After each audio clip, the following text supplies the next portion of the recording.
semana passada eu lancei uma pergunta para vocês e vamos ver quem pensou na pergunta. Como saber se o que estamos lendo tem base nos textos originais? Não lembrava nem do pergunta. Bom, é isso que a gente vai ver. Só falou que ia responder hoje. Aí eu falei que eu ia responder, mas era para vocês pensarem, né? Não, pensar em não, ele só vocês pensarem. Olha só, é isso que a gente vai ver aqui, tá? Que o Novo Testamento, né, que nós conhecemos hoje, ele tem 27 livros que são reconhecidos, né, como testemunho autorizado dos apóstolos e da igreja primitiva. Mas aí surge um outro problema, né, que é o que nós vamos estar vendo hoje, que é o problema com os textos dos próprios livros. Por quê? Nenhum manuscrito, né, original foi preservado ou sobreviveu até o período das... Bom, vou falar de novo, porque o Márcio lá na frente está aqui, né? Bom, nenhum dos manuscritos originais, né, sobreviveram, né, foram preservados até o período, né, em que se iniciou definitivamente a tradução dos textos sagrados. Todos os manuscritos que serviram de base para a compilação, né, dos livros sagrados ou do cânon do Novo Testamento são livros do 3º e do 4º século, principalmente do 4º século. Aí, só para a gente ter uma ideia, segundo pesquisas, havia mais de 4.800 cópias em grego em várias partes do Novo Testamento que não eram iguais, ou seja, 4.800 cópias do Novo Testamento, né, no grego, e cada uma com algumas diferenças de tradução. E aí vem essa pergunta, então, aí onde vem essa pergunta, como saber se o que eu estou lendo, de fato, tem base nos textos originais? E é isso que a gente vai ver, porque tem uma resposta para isso também, né? Os manuscritos, então, os mais confiáveis, como eu falei, eles datam do 3º, do 4º século, principalmente do 4º século.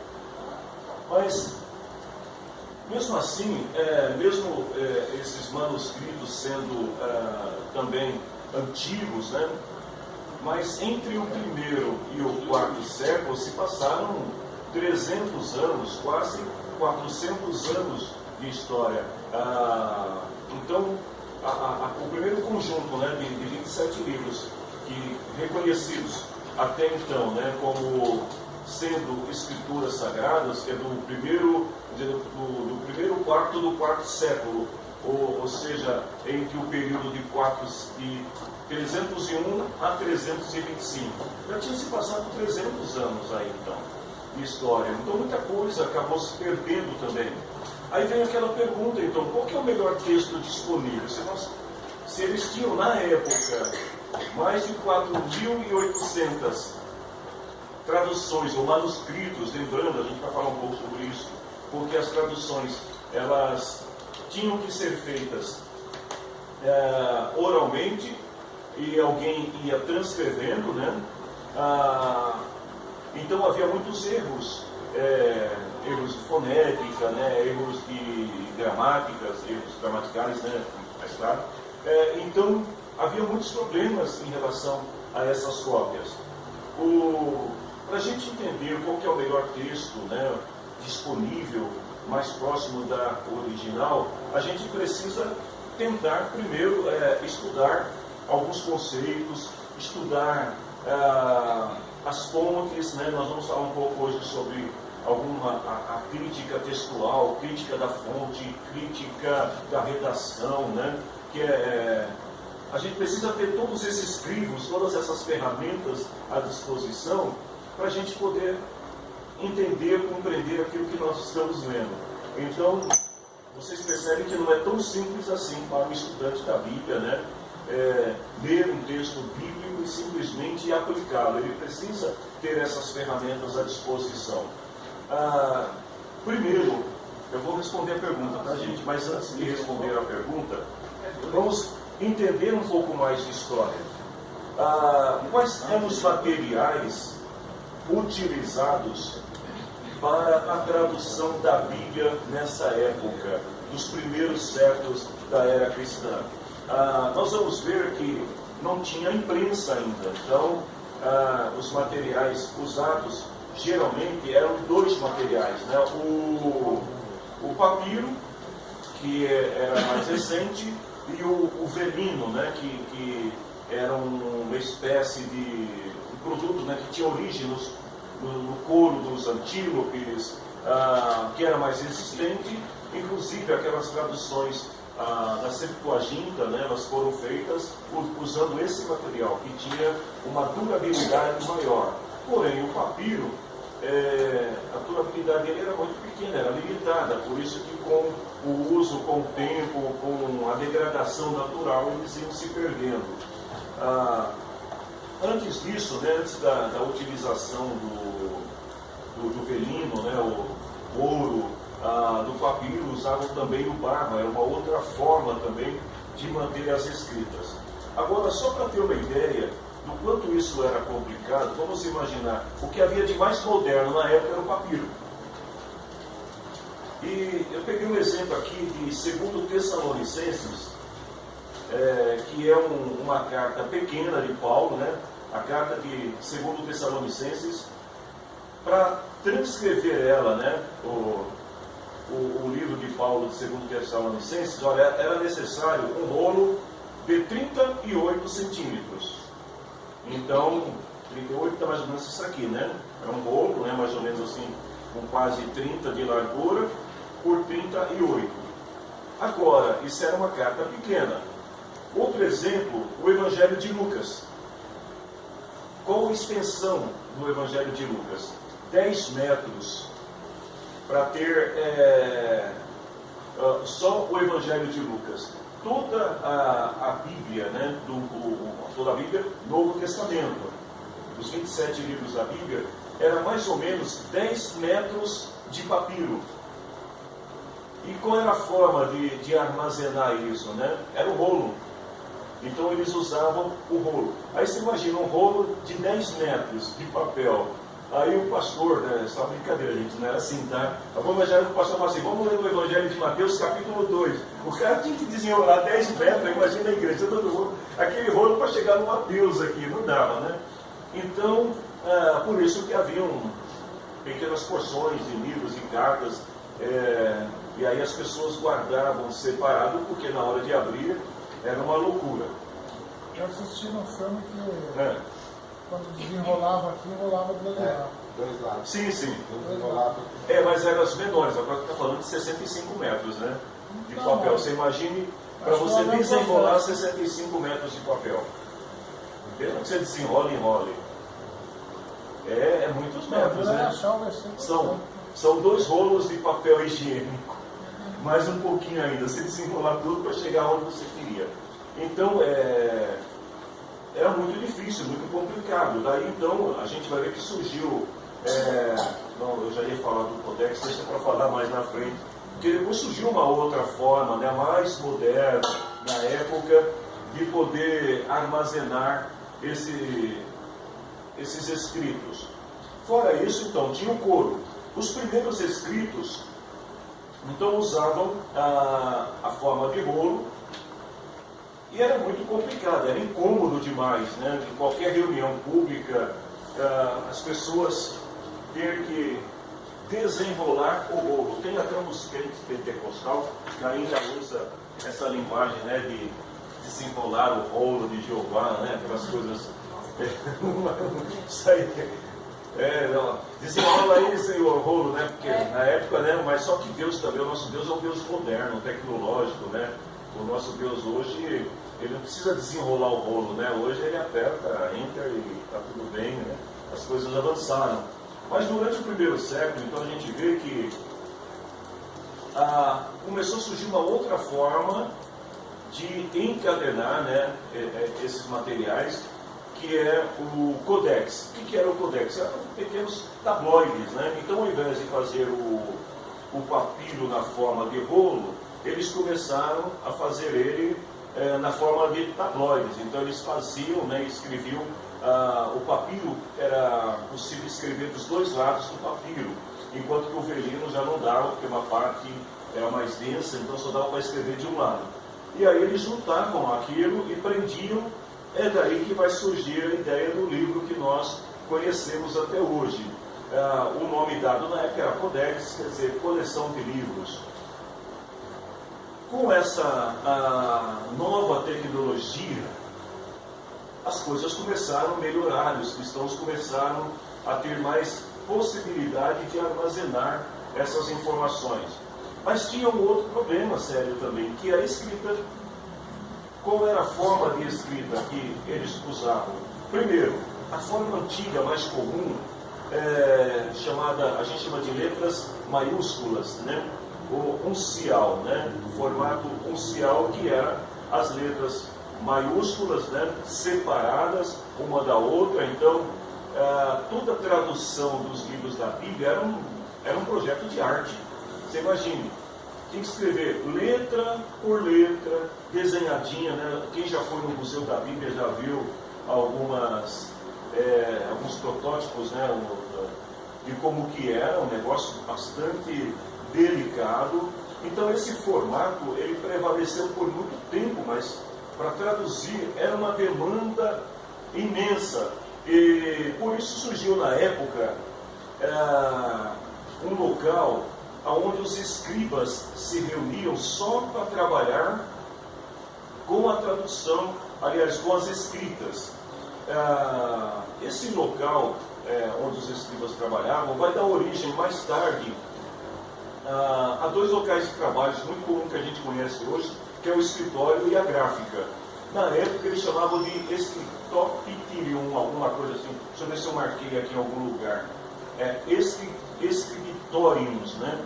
Que era como chamava esse lugar, o escritório, local de trabalho.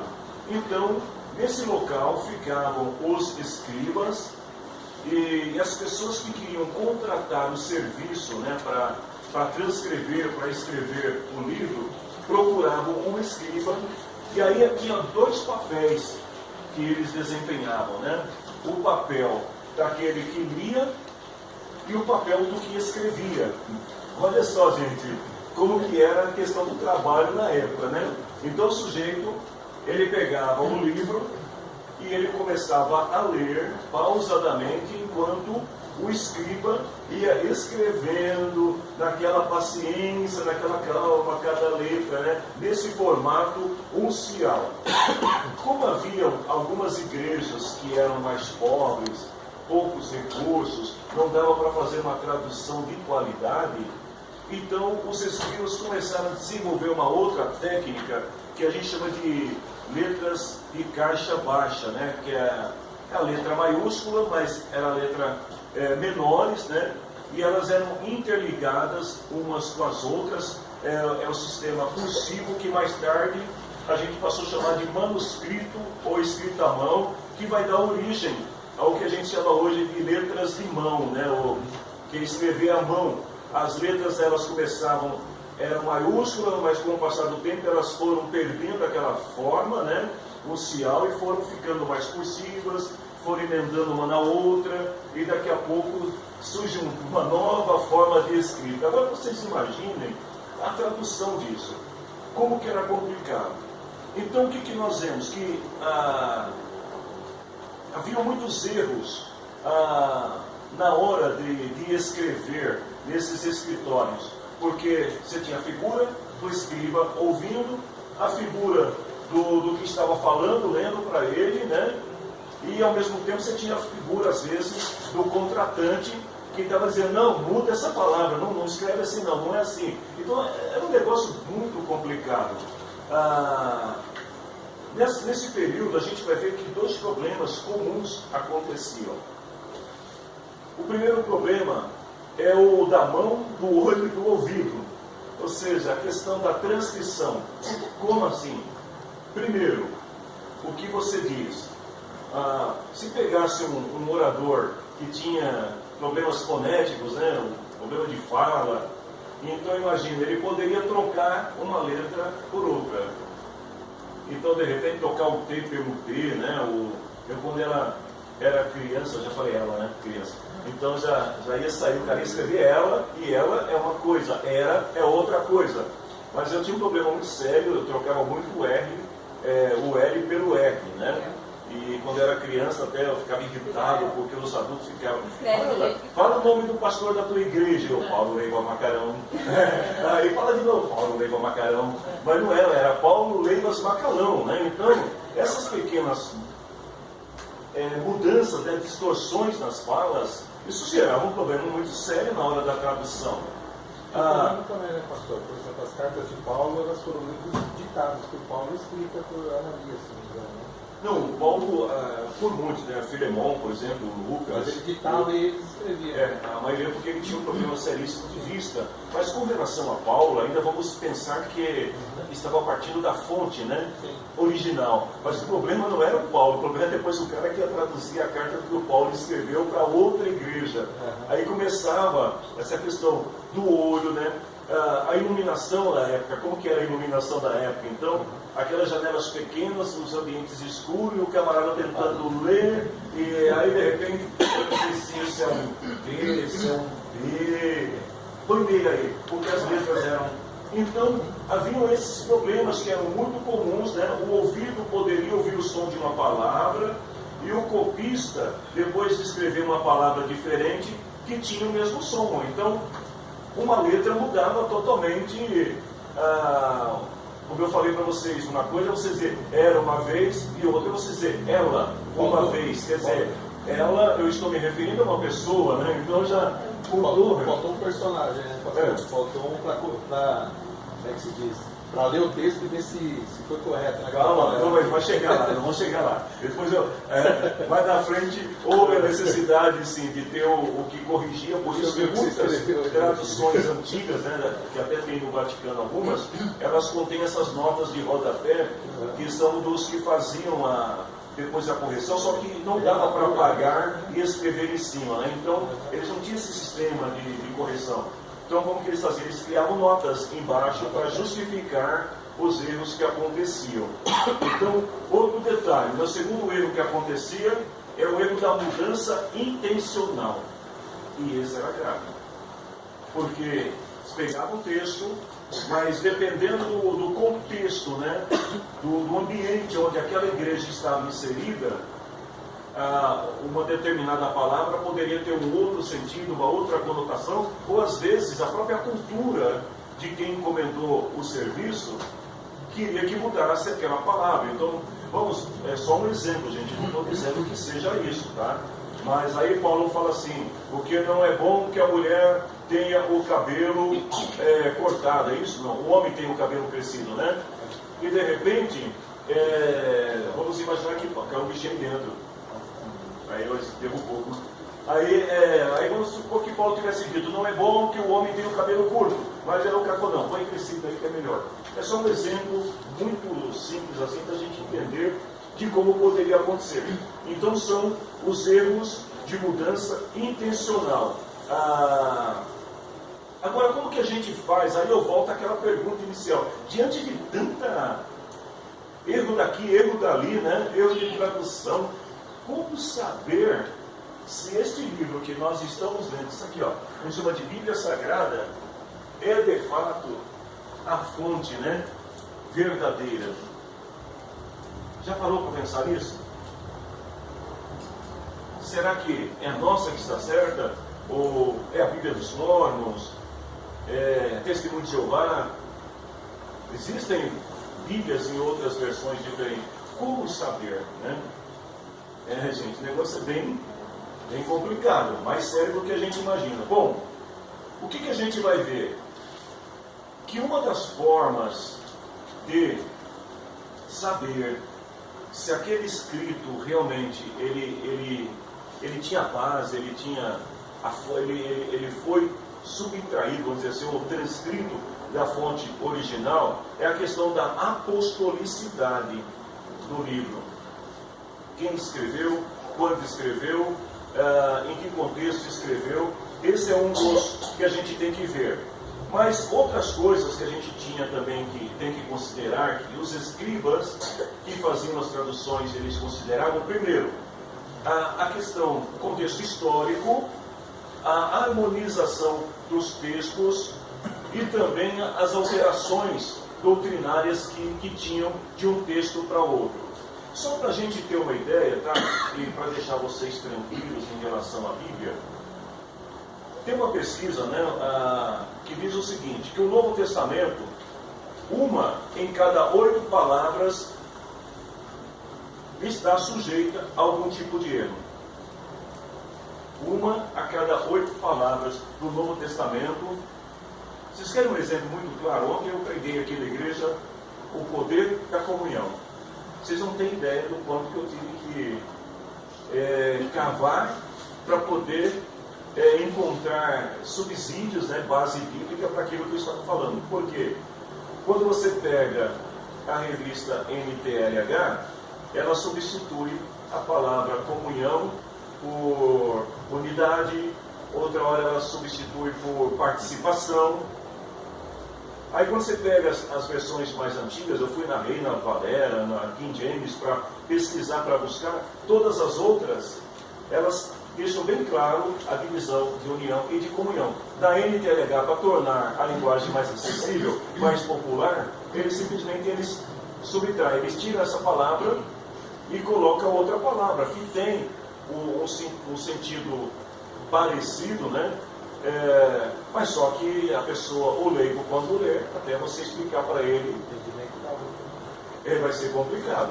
Então, até isso, quando a gente vai preparar uma mensagem, um estudo bíblico, o ideal, né, e graças a Deus pela tecnologia, que hoje permite você ter N versões da Bíblia, até no celular, é bom quando você for preparar, se a nossa igreja usa como base a NTLH, ou se a nossa igreja usasse a NVI, a AAA, a NAA, RA, RC, ACF, não importa qual versão que a gente usa.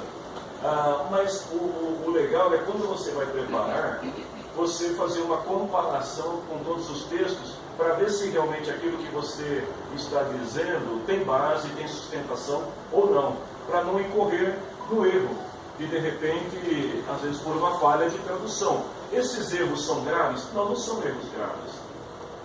São erros de estrutura gramatical, de regionalização, né? Tem vários fatores que contribuem para isso.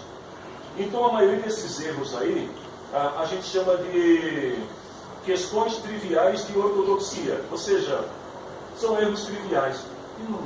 Não vai mudar muita coisa, porque comunhão, só lembrando de outro, comunhão e participação é a mesma coisa, né? Desde que você leia o contexto para poder entender o que está dizendo.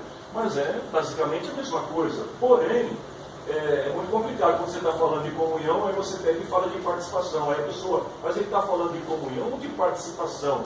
Porque para nós hoje, participação tem um outro significado também, além de comunhão. São detalhes. Porém, dos erros sérios que a gente encontra no Novo Testamento, vamos imaginar que desse 1/8, né, ou seja, de cada 8 palavras, tem um erro trivial de ortodoxia, né, um erro que não compromete a estrutura gramatical, não compromete o texto, né, mas que pode, na mão do leigo, pode causar um estrago, como o do irmãozinho lá, não sei se alguém lembra daquela reportagem antiga do Fantástico, que o pastor foi lá e adulterou com a irmã, teve um filho com a irmã, e o repórter falou, mas por que o senhor fez isso? Porque está na Bíblia, Deus mandou. Como Deus mandou? Está aqui, ó. Vai, adultera. Aí o repórter falou, mas moço, está escrito adúltera. Tem um acento no U, não, adultera. Então, às vezes, um texto na mão do leigo, ele causa um estrago extraordinário, né? Então, por isso que é bom a gente ter esse cuidado. Pronto. Eu ia matar, mas não deu certo. É uma formiguinha, aquela formiguinha que voa. Né? Pois bem, dos erros sérios, só para a gente entender, então de 8 palavras, entendeu o quadro aqui, eu vou tentar, vocês vão ter que me acompanhar mentalmente. De cada 8 palavras, uma palavra contém um erro trivial de ortodoxia, um erro comum que não vai afetar nada. Dessa palavra errada, de cada 60 palavras que contém esse erro, de cada 60 palavras, somente uma suscita dúvidas. Deu para entender, gente? De 8, uma tem um erro trivial. De cada 60 erros triviais, apenas uma suscita dúvida. E de cada 1000 que suscita dúvida, só uma, de fato, tem problemas de tradução. Ou seja, o erro é mínimo. Tá? O erro, de fato, de tradução, ele é mínimo, é quase insignificante. Mas como saber se a tradução que nós estamos usando é a tradução correta? Esse que é o problema. Porque, de repente, o outro vai falar assim, não, mas a minha Bíblia está totalmente diferente da sua. Mas qual que é a base?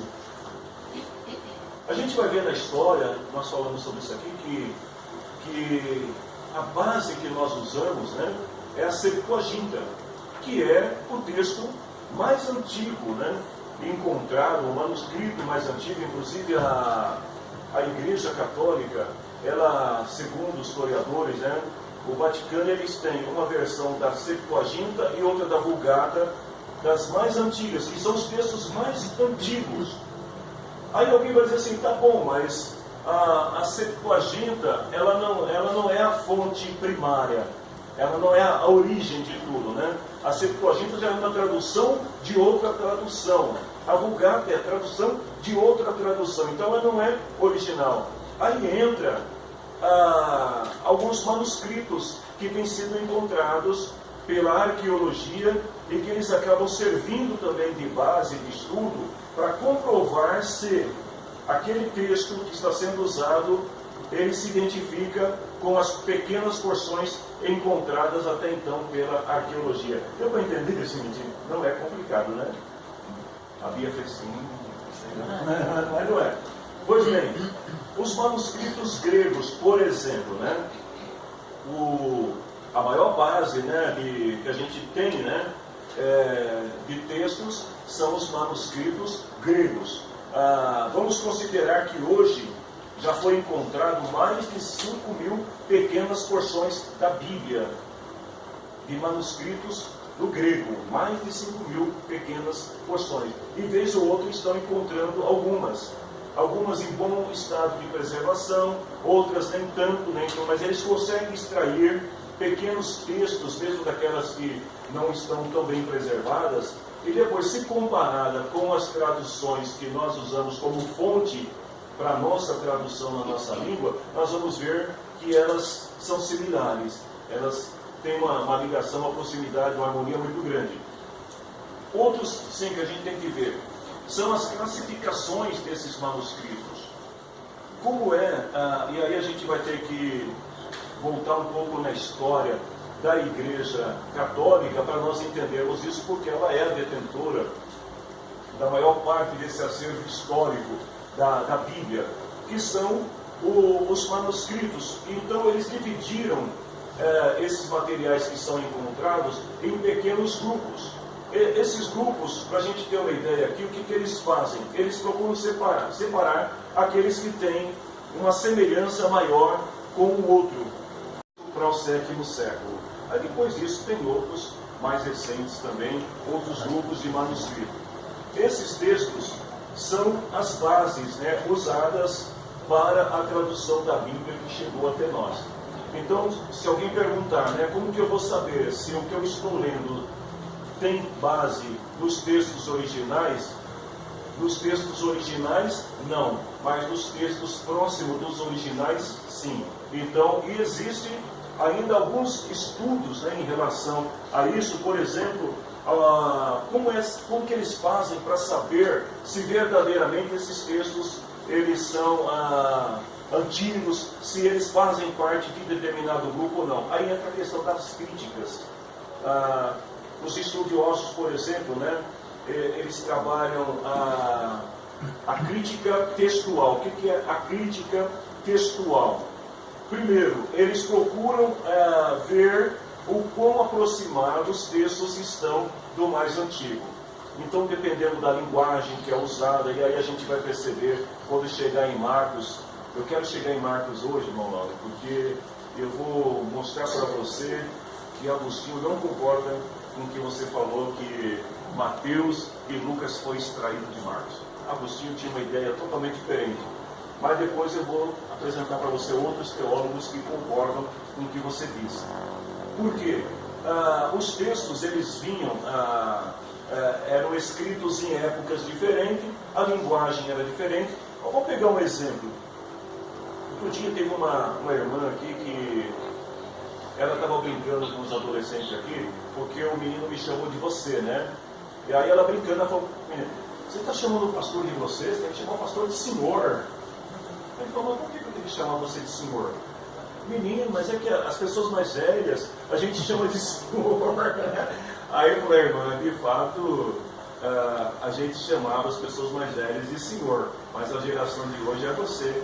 E para alguns é meu, velho, né? E por aí a velha, né? Então, vocês já imaginaram, dependendo da época, então, por exemplo, se você pega um texto onde está escrito, alguém se dirigindo a uma pessoa mais velha, de Senhor, você vai entender que esse texto é dos anos 70, 80. Se você pegar um texto dizendo você fala, não, isso até ser dos 90, viu? Mas se você pegar um dizendo meu, cara, velho, você fala, isso é atual, é contemporâneo. Então, porque cada época tem a sua linguagem. E eles têm a crítica textual, ela estuda exatamente isso, para saber, para identificar. Então, o que é importante dentro da crítica textual? As evidências externas, ou seja, a idade do texto. Quando é que esse texto foi escrito? Ele remete a que período da história? Porque a partir desse período fica mais fácil fazer as traduções para chegar até nós. Eu não sou um especialista em bibliologia, tá, gente? Seria muito legal se tivesse aqui tem um reverendo Erli lá da SBD, que seria maravilhoso vocês iam ouvir ele contando as histórias de traduções da Bíblia, e ficar encantado com as mudanças que tem. Coisas simples, como em algumas culturas, o coração não é o centro das emoções, é o fígado, por exemplo, né? Então são coisas muito simples, mas que para nós esconder a palavra do Senhor no fígado é totalmente estranho. Para outra cultura, escrever, ou melhor, guardar a palavra do Senhor no coração é o correto. E para outros, guardar a palavra do Senhor na mente, porque ninguém guarda a palavra no coração. O coração é um órgão. Então, para cada cultura, existe uma forma de linguagem e também um tempo, né? Sim. Como que se traduz branco como a neve no deserto? Então, neve. Aí eles podem apelar branco como que a lã do carneiro, né? Seria mais fácil, né? Então, de repente, são pequenas mudanças, nuances, né? Então, mas aí tem que saber em que período. Por exemplo, aí o camarada escreve, está branco como a lã do carneiro. Mas só que ele escreveu isso, deixa eu ver, o cara estava na Espanha, né? E aí eu pergunto, no século VI, na Espanha, tinha carneiro? Não tinha carneiro. Pegar uma então, de lá, né? Tudo isso, a crítica textual, eles têm que fazer toda essa pesquisa, né? Esse estudo. Eu acho que é da época e região, né?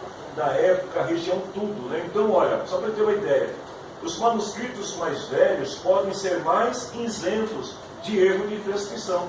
Por isso, quanto mais antigo o texto, né? Quanto mais velha a pessoa for, viu, irmão? Por isso que a gente está ficando bom agora, né? Porque quanto mais velho, mais informação a gente tem, né? Então, mais original nós somos, porque uma coisa, estou brincando assim, mas uma coisa, por exemplo, um jovem chegar e falar assim, porque a cultura dos anos 60 e tal, outra coisa é o Hélio falar, eu vivi os anos 60. É diferente, não é? Ele sabe porque então, os textos mais antigos, eles têm menos erros, né, ou menos possibilidade de erros. São de maior importância, então, a data, né, do texto, o período em que ele foi escrito e o cuidado também que o copista Teve por quê? Porque o copista e o escriba, muitas vezes, ele recebia pelo serviço. Aí o cliente queria um desconto. O que ele fazia? Ele ia escrever um exemplo aqui, um nome que a gente pode abreviar, Maria, né? Aí, ao invés de ele escrever Maria, de repente ele punha M e punha um A. Aí fica Má, né? Má de mal, né? Já não é Má de Maria. E aí, de repente, lá na frente, o outro vai traduzir e falar, ah, não, peraí, esse texto está errado, isso aqui não se refere a Maria, isso aqui está falando da maldade, a gente precisa mudar. Então, essas coisas iam acontecendo. As evidências internas é exatamente isso, o ponto de vista do escriba que escreveu o manuscrito. Quem fez essa tradução? Qual era a origem, por exemplo, do copista? Ele vinha de que tribo, de que povo? Qual era a história dele? Formação? Porque tudo isso influencia na tradução. E a gente sabe disso. Os erros de transcrição têm muito mais a ver com problemas de ponto de vista do escriba do que propriamente com a grafia. Era o ponto de vista. Como eu falei para vocês, qual é o sinônimo? Deixa eu ver de uma palavra, gente, me ajuda aí. Sinônimo de qualquer palavra, pega uma palavra aí qualquer, me ajuda aí. De mãe? Tá bom, vai, tá bom. Sinônimo de mãe. É manhinha. Manhinha. Mas manhinha pode significar manha. Porque aí tem aquele povo que ele fala, fulano está com manha. A criança está com manhinha. Mas é manhinha de mãe ou é manhinha de manha? Você percebe como que é complicado, né, gente? E aí o que acontece? Tinha que saber quem é que escreveu. Quem que escreveu isso? Quem é essa pessoa? Então eles levaram os críticos que fizeram parte, né, da tradução, e até hoje, tá, a gente tem um exemplo aqui em Barueri da Sociedade Bíblica, que eles têm um colégio ali de teólogos que o papel dos caras é ficar lendo Bíblia o dia inteiro, tradução o dia inteiro. Eles estudam aquilo, e uma tradução da Bíblia vai demorar 5 anos para poder fazer uma tradução, depois vem a revisão ainda. Quando ela chega no mercado, já se passaram 10 anos. Porque tem que ter todo esse cuidado, não é simplesmente pegar o texto e traduzir. Então tem esses erros de transcrição, né, que está muito relacionado ao ponto de vista do escriba, a audição do escriba, o olho do escriba, a mão do escriba, a fala, né? Os erros intrínsecos também, que é a forma como o copista ele interpreta determinados textos. Então, de repente, ele falava, não, a tradução literal não ficou legal, eu vou mudar essa tradução, né? E aí ele mudava a tradução. Então, diante de tudo isso, a crítica textual, o objetivo dela é estudar esse contexto de como que se formatou aquele texto, aquela tradução. Aí tem outro problema, que é o problema sinótico, né? Aí agora a gente está chegando numa parte importante dos evangelhos sinóticos. Alguém já ouviu falar? Sabe quais são? Quais são, gente? Eu acho que é. Não. Não, acertei sim, mas... Quais são os evangelhos sinóticos? Não. Mateus, Marcos e Lucas. A palavra sinótico, né, ela se refere a sinopse, né, o resumo, né, de uma determinada obra. Então, os 3 primeiros evangelhos, eles são chamados de evangelhos sinóticos. Por quê? Eles são resumos de alguma obra, né, não só da biografia de Cristo, mas a gente vai ver que existiram ou devem ter existido outras fontes de pesquisas que eles usaram para escrever os evangelhos. Tanto que alguns estudiosos dizem que a melhor forma de estudar os evangelhos, os 3, exceto João, é tentar estudar os 3 juntos. Por quê? Há muita similaridade entre os 3 evangelhos. João é totalmente à parte. O evangelho de João ele tem uma escrita a mais helenística, né, assim, mais grega, mais, eu diria que ela está no nível mais acentuado, né, do que Marcos, Lucas e Mateus. Então, quando a gente vai estudar a questão do resumo dos evangelhos sinóticos, a gente vai ver que aqui até a metade do século XVIII, né, a igreja ela estava muito preocupada com relação à crítica literária, que era explicar a diferença que havia entre um livro e o outro. A igreja passou 18 séculos tentando entender Marcos, Lucas e Mateus. E durante esse período, havia muitas críticas sobre quem escreveu, quem copiou quem, e a igreja passa todo esse período tentando explicar. A partir do século XVIII, a igreja decide que não tem o que explicar com relação às diferenças, mas sim ensinar as semelhanças que existem entre eles. Então o contexto muda totalmente, e a partir de então a igreja começa a entender que esses três evangelhos, eles têm muita similaridade entre eles. E é isso que a gente vai ver aqui um pouco. Deixa eu ver aqui. Eu escrevi umas coisas aqui, depois nem eu sei o que eu escrevi. É isso que dá. Reconstrução histórica analítica, que é a mesma coisa que a crítica da fonte. Ou seja, para poder entender a similaridade desses três livros, é preciso fazer uma reconstrução histórica. Gente, isso pode parecer coisa assim complicada, mas faz parte do nosso dia a dia para quem quer estudar a Bíblia e pregar o Evangelho, tá? A reconstrução histórica, né? A crítica literária, como é que isso foi feito, como que foi escrito. E também tem uma outra questão relacionada a esses três livros, que é a argumentação teológica, que a gente chama de crítica da redação.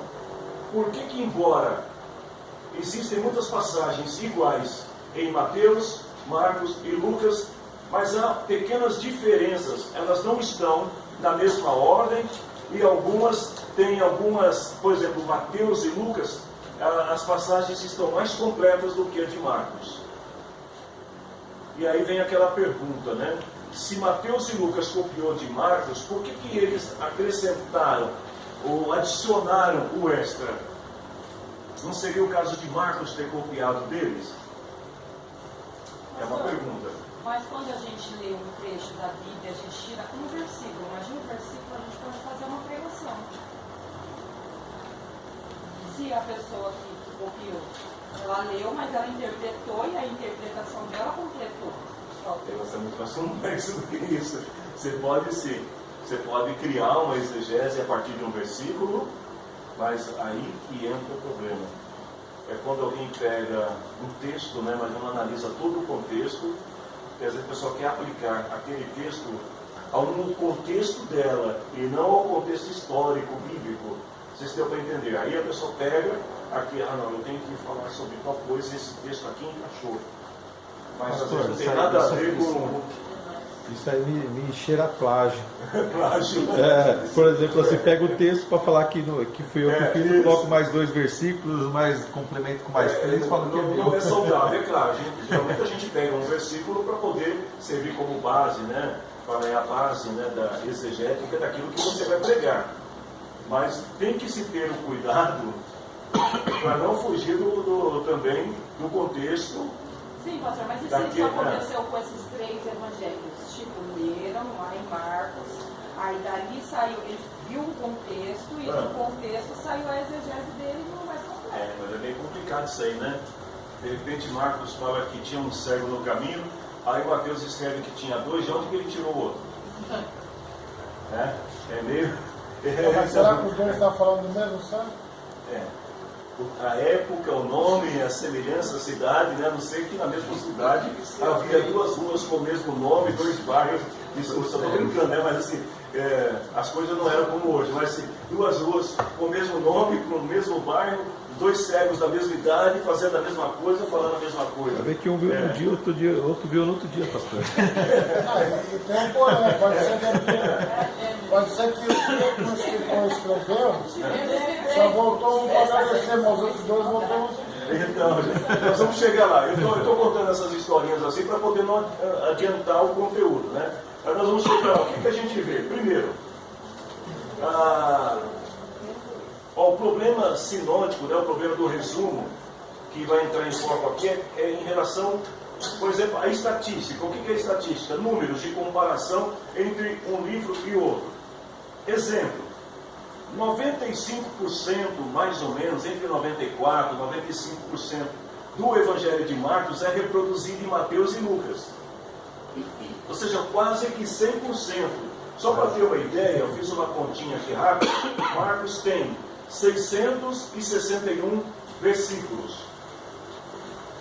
Desses 661, Mateus repete 606. Mágico. Ou seja, que a obra de Mateus é mais completa? Então, aí é que a gente vai ver isso. Mateus é mais extenso, mas quase que todo o livro de Marcos está dentro de Mateus. Você controver. E ao mesmo tempo, Tem que ver quem é mais antigo, pastor. E naquela época era complicado, né, para ver quando você controver, né? E o Evangelho de Lucas, ele tem 320 versículos de Marcos citados em Lucas. Olha que interessante. Sendo que desses 320 que estão em Lucas, só 24 que não consta em Mateus. Então, fazendo uma continha rápida, 606 de Mateus, mais 24 versículos inéditos de Lucas que consta em Marcos, nós temos 630 e 661. Eu acho que isso ia acontecer, pastor, porque antigamente a história era falada. Ela era, vamos dizer assim, ela era transmitida pela fala. Perfeito. Então, por exemplo, eu começava a escrever um livro, eu colocava aquilo que eu presenciei e aquilo que eu também ouvi de certas pessoas que eram consideradas, vamos dizer assim, que andaram com Jesus ou que tiveram presente. Então, apesar aquele texto não ser meu, mas como eu conheço, que eu já ouvi, eu inseri nas minhas escrituras. Eu só não dei o título de quem pertencia. Então, mas você sabe que uma coisa, né? Então, tem essa questão da tradição oral, né? Que as pessoas eram muito fiéis à tradição oral. Histórias, diferente de hoje, né? As pessoas, elas ouviam e elas realmente memorizavam as falas, detalhes.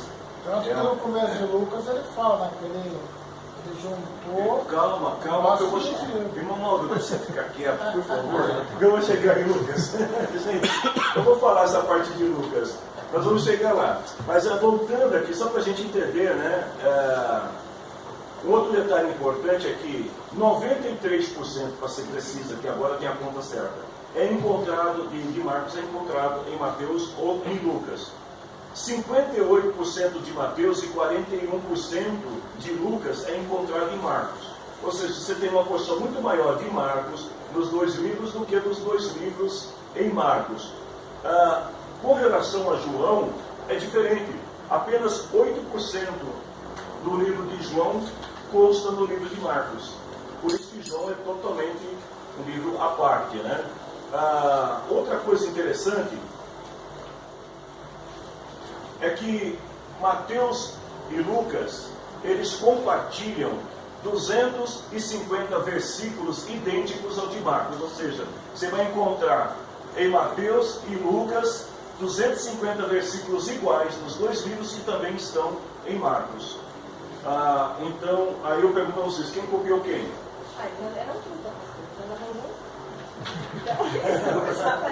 Outra coisa interessante, olha, é que só faltou copyright. A gente percebe que o grande problema, né, dos evangelhos sinóticos é que havia muita semelhança entre um e o outro. E aí, como explicar essa semelhança? O Márcio já deu uma dica, sei lá, de repente, o mesmo cara que contou para Marcos, contou para Lucas, contou para Mateus, ou de repente alguém pegou e leu o livro de Marcos. Porém, segundo a história, até o século XVIII, a igreja entendia que o livro mais antigo dos três evangelhos era Mateus. Mateus é porque o único evangelho citado nos primeiros séculos da igreja é o evangelho de Mateus. Marcos, Lucas e João não eram citados tanto quanto Mateus. Talvez por causa disso, né? Eu não sei onde que eu coloquei aqui, eu vou chegar lá. E tem uma parte que que Agostinho, que era tido como um grande teólogo na sua época, ele entende que, na verdade, foi Marcos que copiou Mateus e copiou Lucas. Nós vamos chegar lá. O pastor vai falar uma coisa, ele copia. Não, eu falei que teologia é para complicar. Se vocês estão buscando solução, vem na noite de testemunho. Agora, se vocês querem pensar, então, olha, para a gente ter uma ideia, o irmão Lauro falou de Lucas. O que dá a entender, né? Porque o que havia naquela época? Havia duas interpretações. Até eu lancei uma pergunta aqui, uma pergunta para mim mesmo, né? Que eu estava, o porquê das coincidências nos 3 evangelhos? Por que havia tanta coincidência? Alguns cristãos entendiam que era inspiração divina, que o Espírito Santo revelou a mesma coisa que o Espírito Santo revelou para um, revelou para outro. É possível? Claro que era possível. A igreja vivia numa atmosfera, numa dimensão de espiritualidade muito profunda, né? Muita oração. É possível, porém, não é verdade. E por que não é verdade? Lucas, capítulo 1, versículo 1 até versículo 4. Lucas, ele deixa bem claro que, na verdade, toda essa inspiração que ele teve fontes. Lucas leu isso em algum lugar. Lucas pesquisou, ele fez pesquisa de campo, ele conversou com pessoas, ele leu livros, artigos. Provavelmente ele leu o livro de Marcos também. Tanto que ele diz assim, olha, prezado Teófilo, muitas pessoas têm se esforçado para escrever a história das coisas que aconteceram entre nós. Ou seja, havia uma gama muito grande de historiadores, de pessoas que estavam tentando escrever. E por quê? Nos primeiros anos, eu falei isso aqui na aula anterior, os cristãos eles achavam que Jesus ia voltar naquela época mesmo.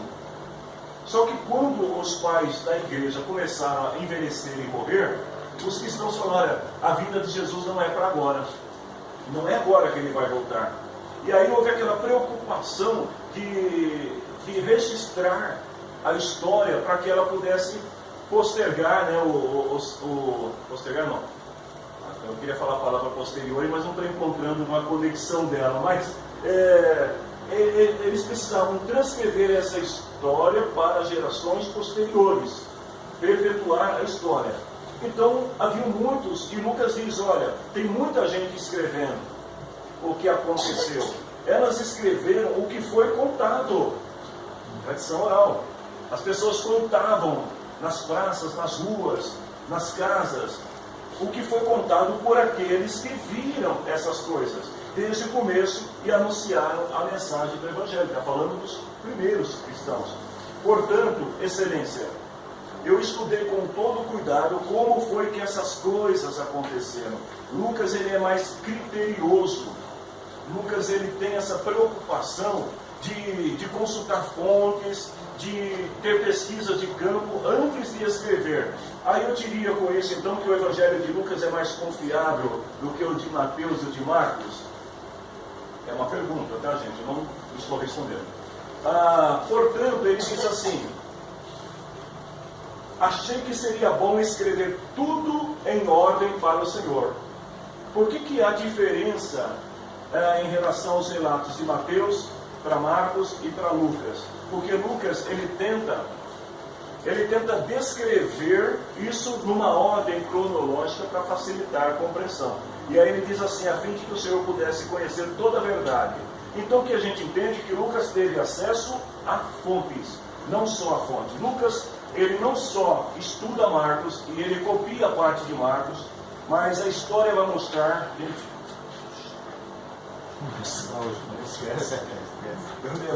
Agora que eu comecei a contar a história de verdade, então Lucas 9h30. Então eu posso 9h28, pastor. Tem 9 minutos. É 9h28, depois eu paro, gente. Tem 12 minutos, pastor. Tá. Vocês são muito rigorosos. Então Lucas, ele tem acesso a outras fontes que ele vai usar para poder transcrever a história. Com isso, gente, o que eu quero dizer para vocês? Eu vou fazer uma pergunta agora, eu vou contemporaneizar o período de Lucas para o nosso período. O que vocês acham de pregadores que citam ou que estudam outras fontes para elaborar os seus sermões? É falta de inspiração ou é responsabilidade com aquilo que se prega? O que vocês acham? Depende da fonte que ele vai buscar. Né? Não, está buscando. Sabe por que eu estou falando isso? Porque muitas vezes a gente ouve irmãos falando assim, que é só abrir a Bíblia e pregar. E a gente teve um exemplo do Dr. Lucas aqui, a preocupação que ele teve de consultar fontes. Com certeza, Lucas não consultou só fontes fidedignas. E talvez por isso que Marcos seja a fonte mais citada, porque ele entendeu que Marcos era uma fonte fidedigna. Alguns dizem que ele cita outras fontes, os teólogos chamam de fonte Q, né? São outras fontes que seriam as tradições orais, pessoas com quem ele conversou, ouviu histórias também, ele faz questão de transcrever, e outros acrescentam outras fontes, a L de Lucas, N de Marcos, e mais outras fontes que ele tenha pesquisado também, aliás, L de Lucas, N de Mateus, não de Marcos, que ele pesquisou além de Marcos, para poder escrever. Então Lucas tem esse cuidado. O que eu quero dizer para vocês? Gente, eu tenho muito cuidado e tenho muito receio quando alguém, você dá oportunidade para alguém pregar na sua igreja, na nossa igreja, e o camarada vem com essa historinha de que é só abrir a Bíblia e falar. Porque isso é preocupante. Não é só abrir a Bíblia e falar. Porque o Espírito Santo, ele só vai fazer a pessoa lembrar daquilo que ela estudou. Foi o que Jesus falou. Se a pessoa não estudou nada, o que ela vai falar? Aí vai falar as abobrinhas, né, que a gente ouve muitas vezes. Então, Lucas, eu vou parar aqui, eu fiz esse parênteses porque não dá para entrar na crítica da fonte agora, né? Mas é só para a gente entender que Lucas ele teve esse cuidado e depois de fazer todo um estudo, toda uma pesquisa de campo, ele coloca tudo em ordem, ele fala, bom, os fatos aconteceram exatamente assim. Nós vamos estudar a questão dos mitos, né? Tem muita gente chamando um candidato aí a presidente que foi decorado hoje de mito, diplomado hoje de mito, né? O que significa mito, né? Alguém sabe? Mito significa o Deus que habita entre os homens, ou um Deus entre os homens. Aí eu pergunto, ele é um mito? Não, ele não é um mito. Às vezes quando a gente fala mito é outro contexto, né, pastor? Então, você vê que mito por ser diferente. Que é um contexto novo, mas quando você vai para a semântica, né, você vai estudar a origem da palavra, você vê que essa palavra não se aplica. É onde eu falei que às vezes, para quem está pregando, você tem que ter muito cuidado com relação a isso. Porque talvez você falar para uma geração mais nova, fulano é um mito, você está dizendo, fulano é o cara. Mas quando você vê a origem dessa palavra, quer dizer Deus que habita entre os homens, que era muito usado pelos gregos. Eles se referiam aos deuses, né, que habitavam entre os homens, ou homens que eram como se fossem deuses. Pastor, essa parte que o senhor falou que o pessoal estava registrando, né, as leis, os acontecimentos para preservar a história, preservar os mandamentos.